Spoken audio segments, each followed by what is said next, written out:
Hi class, today we're going to start looking at another way that we can look at quadratics, and it is a form called vertex form. The standard you can see for today is that I can identify the vertex, line of symmetry, and intercepts of the parabola corresponding to a quadratic function using symbolic and graphical methods when the function is expressed in form f of x equals ax squared plus bx plus c, in the form f of x equals a times x minus h squared plus k, or in factored form. Now that's a pretty fancy standard. That's from the Minnesota State Standards, but today we're focusing on this form. Now the reason we know it's quadratic is once again because it has the square in it. Okay, so we're going to use our calculator to talk about this, and as a quick review though, we already learned about parabolas, that a quadratic gives us a parabola, and you can see today they're asking us to find the vertex, axis of symmetry. Remember, the vertex is that point where it changes directions, and that will always be an ordered pair. And the axis of symmetry is the line that cuts the parabola in half. It's a vertical line, so this is called the axis of symmetry. And because it's vertical, I will always write my answer as x equals something. And now here's the good news, is that because it always cuts through the vertex, and this x value is always going to be this answer. Okay, so it's a little bit of review. We did talk about vertex and axis of symmetry earlier this chapter, and now we're going to talk about how we can find it in vertex form.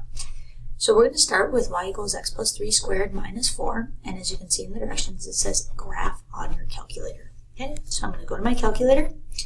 Remember, I always go to the home button, new document, and because I'm graphing, I'm going to add a graph.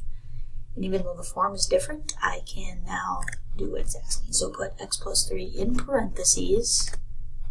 Make sure you close your parentheses. We have to square it, so I use my square button. Make sure that square is outside parentheses, and then minus 4. Hit enter, and now we can see our parabola. Now again, the first question says, what is the vertex? You could try to look at it, but I want you to be extremely accurate, so we are going to use the menu button. We've done this before, finding the maximum, and we actually do the same thing, finding the minimum. So when we found the maximum, we went menu, analyze graph, and instead of finding maximum, we're going to pick minimum. And again, that's because it's a parabola going this way. Remember that lower bound thing means take a picture of the vertex. So since the vertex is right here, I'm going to go to the left of the vertex because that's lower than it.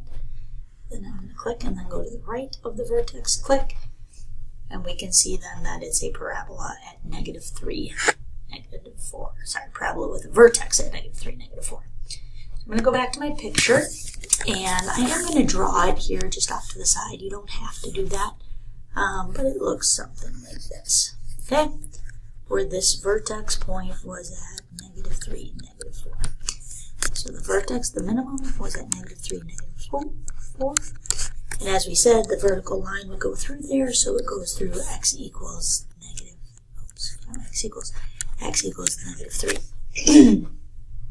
Now we're not going to answer the next question yet. I want you to graph the next one, and then we'll talk about question 3. Okay, so now on your own, pause the video, go graph x minus 3 squared minus 4. So hopefully what you did is you went back to home, new document, no, don't save, add graph. Again, start with the parenthesis, we're doing x minus 3, quantity squared, and then minus 4 again, so that didn't change, hit enter, and now we can see it's over here, but I want to find the specific point, so I'm going to go find the minimum. Menu, analyze graph, minimum, click to the left, click to the right, and we can see that it's at +3, -4. So when I go back to my note sheet, if I want to draw a graph for the second one, it's actually over here now, with the vertex at +3, -4. Okay, so the vertex is at 3, -4, and again, that vertical line goes through x equals 3. So now I want to look at number 1 and number 2 and compare the equations. And I noticed that the only thing different in the equations was that this one was x plus 3 and this one was x minus 3. Okay, and then I noticed that the only thing different in the vertex and axis of symmetry was again that this one happened to be a -3, whereas this one was a +3. I'm going to use that idea to answer the next question. It says, how does the vertex compare to the equation? Well, I look at the equation, and I had an x plus 3, and my x value actually ended up being a negative 3. So the x plus 3 actually moved it 3 to the left, so it moved it in the x direction in negative 3.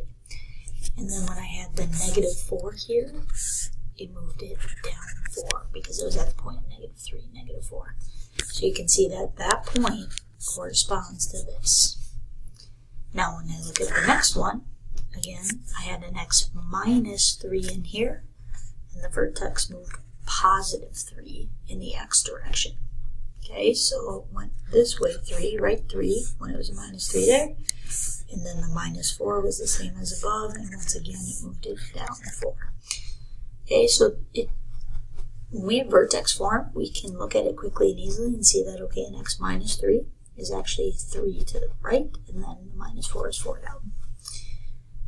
So last but not least, let's look at 3 and 4, and again, they are asking you to use your calculator. If you want to make a conjecture as to what's going to happen, you can, but pause this and graph them both and find the vertex and axis of symmetry. So for number 3, I go new document, no, I don't want to save, add graph, parenthesis, oops, and then I had x plus 3 in this one, quantity squared, and then this time it's a plus 4, so that's what's changing, and you can see that it actually moved up higher. So I'm going to go menu, analyze graph, find the minimum, click left, click right, and we can see if I move that the vertex for this one is at negative 3, positive 4. I'm going to go back and draw a picture of it. Okay, so that's not a very good drawing, but that's negative 3, positive 4. So the vertex is at negative 3, positive 4, which means the axis of symmetry is that line, so it's x equals negative 3. Now, if we think about what we talked about above, we said that every time it was a plus 3 here, it actually moved the vertex to left 3, the x direction. Okay, so that's where the negative 3 comes from the plus 3 in parentheses. And in the previous examples, we always had a minus 4 here, and so we said it would go down 4. But in this case, it's a plus 4, and so we actually went up 4. So we can look at that and see that. And so I want you to real quick see if you can guess what you think the vertex and the axis of symmetry is going to be in number 4 before you graph it. Okay, and I'm going to go back.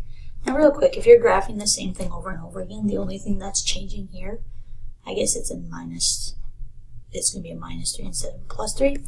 I can always hit the tab button, go back up, and I could have just gone for all these and changed the sign. So instead of x plus 3, it's x minus 3 squared plus 4. Hit enter, and I can see now that it's still at the up 4, but it's 3 to the right. So I'm going to estimate that the vertex is at positive 3, positive 4. But once again, if I want to check it, menu, analyze graph, minimum, click to the left, click to the right, and you can see it was at 3, 4. So this final graph is over here at positive 3, positive 4. Which means that the axis of symmetry is the line x equals 3. Now once again, it was a minus 3, x minus 3 in parentheses. It became a plus 3 in the vertex. And then the plus 4 stays as a plus 4 as the y value. So to summarize, the number inside the parentheses with the x will tell us what the x coordinate of the vertex is, but it's the opposite of what you see. So if it's an x minus 3, it's positive 3. If it's an x plus 3, it's a negative 3 in the vertex. And then the number outside the parentheses after the squared part is going to tell you the y value of the vertex, and if it's a positive 4, it stays positive. If it's a negative, it stays negative. So before we end, I do want you to now see if you can apply this to being able to do this without a calculator, because when it comes to quiz and test time, these would be non-calculator questions. I would just give you a question like number 5. What do you think the vertex of the equation y equals x minus 2 squared plus 5 would be? So you should be able to now kind of answer that without a calculator. So why don't you pause the video and try 5 and 6, maybe 7 even, and then come back and check your answers. So for number 5, once again, I'm looking at, I see an x minus 2 in parentheses, and I remember that that impacts the left and right, but when it was an x minus 2, it was a positive 2 as my x value in the vertex, and then I had a plus 5 after the squared, which I remember gives me the y value of the vertex. And then in number 6, again the x plus 2, I remember that the plus 2 tells me my x component, but if it's an x plus 2, it's actually a negative 2 in the vertex. And then the minus 5 tells me the y component, and it is just what I see, the negative 5. So usually when we talk about vertex form, this is the parent function, y equals x minus h squared plus k. So this is a way we can talk about it for all vertex form parabolas. So if it's an x minus h, so any number, it would be a positive h because it's minus here, so it becomes positive, and the plus k on the end means that it would be a positive k here. So describe in your own words how you can find the vertex given y equals x minus h squared plus k. So you should be writing a sentence about how you think about it. The way I think about it is kind of what I've been saying, is that the number that's with the x in parentheses is the x component of the vertex, but I have to flip the sign, so a positive 2 becomes a negative 2. And then the k value is what it is. Thank you so much, and tomorrow we'll move on to more complex ones.